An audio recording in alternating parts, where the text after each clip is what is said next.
팬들을 기만하고 스포츠 정신을 산산조각내는 승부 조작은 스포츠 부정행위 중 가장 질 나쁜 것으로 여겨집니다. 승부 조작에 가담한 이들을 법적으로 처벌하고 영구 제명한들 여전히 잊을만 하면 승부 조작 소식이 들려옵니다. 전세계 스포츠에 깊숙이 뿌리내리고 있는 승부 조작, 그 씨앗이 되었던 블랙삭스 스캔들을 영하 8명의 제명된 남자를 통해 알아보겠습니다.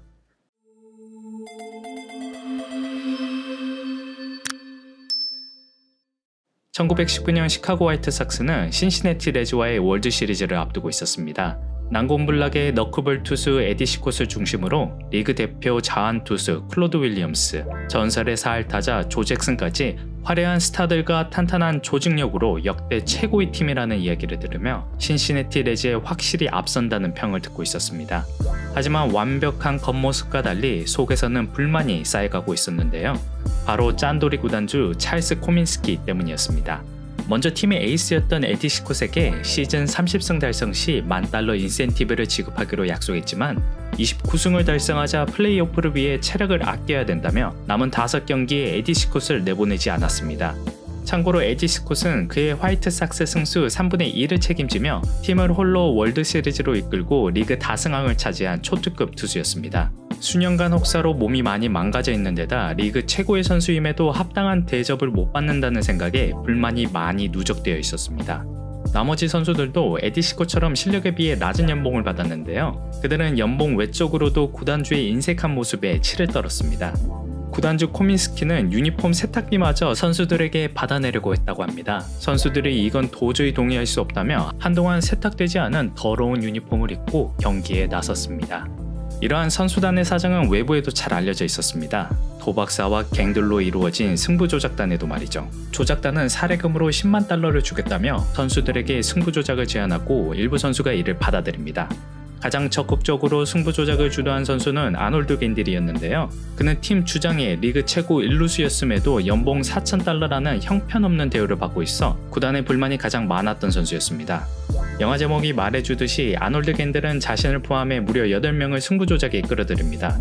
가장 친했던 유격수 찰리 리즈버그와 스타 3인방 에디 시콧, 클로드 윌리엄스, 조 잭슨, 승부조작 사실을 숨겨주는 조건으로 끼워준 후보 선수 프레드 맥멀리, 천진난만한 외야수 오스카 펠시, 그리고 영화 주인공 3루수 조지 위버에게 접근하여 이른바 블랙삭스라고 불리게 되는 승부조작 멤버를 꾸리게 됩니다. 스포츠를 좋아하는 분이라면 아무도 눈치채지 못하게 져주는 게 얼마나 어려운지 아실 텐데요. 당시 월드 시리즈는 9전 5선승제로 최소한 5번의 지는 연기가 필요했습니다.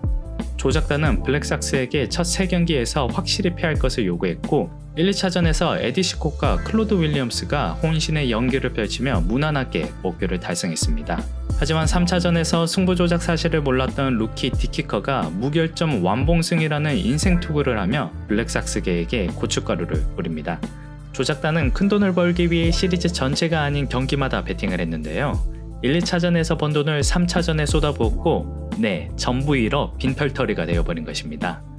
그래도 에디 시콧과 클로드 윌리엄스가 선발로 나온 4, 5차전에서 엑스맨들이 제 몫을 하면서 연달아 패배하는 데 성공합니다. 하지만 시리즈 스코어 4대1에도 3차전 손실을 메꾸기에는 턱없이 부족했나 봅니다. 조작단은 패배할 때마다 사례금을 나눠주겠다는 약속을 어기는데요. 선수들은 이러다가 돈도 못 받고 월드 시리즈도 날릴 수 있다는 불안감에 나머지 경기에 전념하기로 합니다.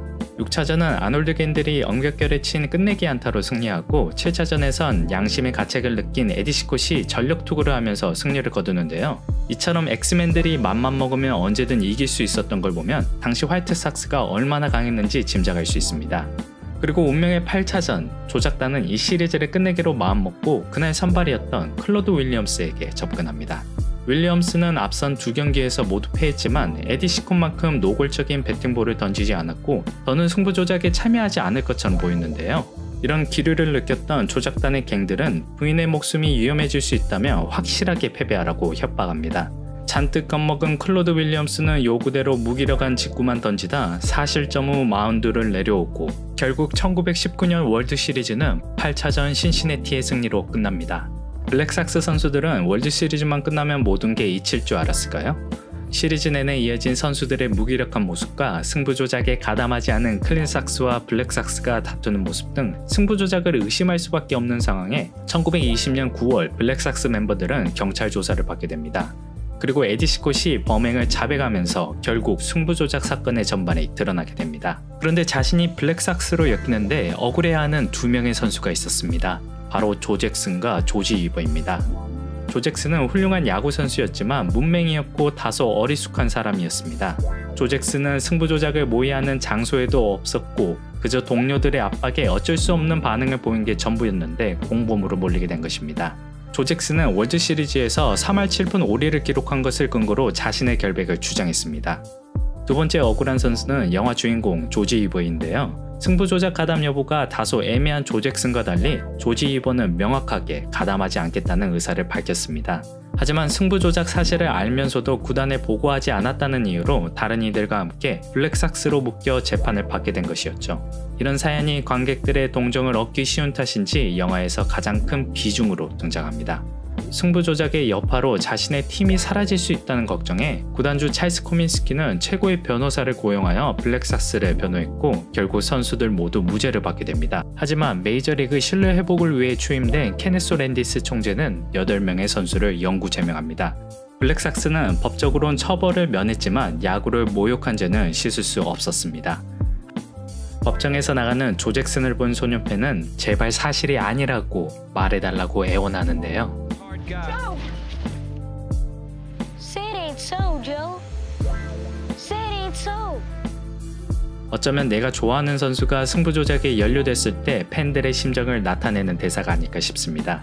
영화를 통해 그려진 블랙삭스 멤버들의 모습에는 저마다 승부조작에 가담할 수밖에 없었던 이유가 있는데요. 소년팬의 절규와 같은 외침에 그 어떤 이유에서도 팬들을 기만하는 승부조작은 용납될 수 없다는 걸 되새기게 됩니다. 스포츠 그 너머 흥미로운 이야기를 들려드리는 비욘드 스포츠였습니다. 감사합니다.